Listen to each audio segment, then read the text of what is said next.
is there a certain number of procedures that you conduct in order to kind of evaluate the device and become comfortable with it, or is it a certain length of time for this trial period?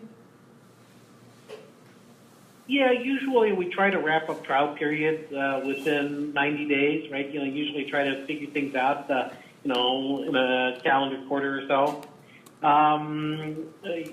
Yeah, it kind of depends on procedural volume and what kind of device it is and how complex it is.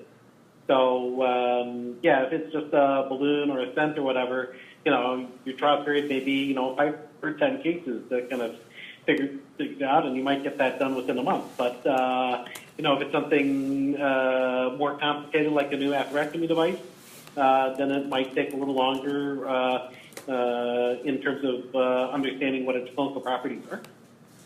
Got it.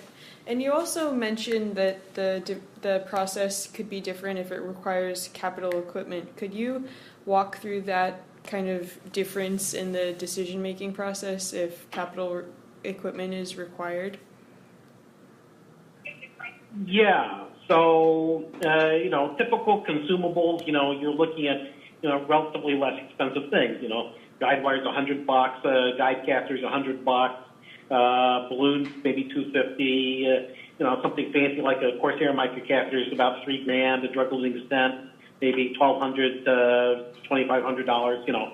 Something like that, right? Whereas if you're looking for like a console, right? Like you say, okay, I want optical coherence tomography imaging console, or I want a mechanical circulatory support console. Now you're talking something like $150,000 to $200,000. Okay, so once you start talking about things that are generally over $50,000 in terms of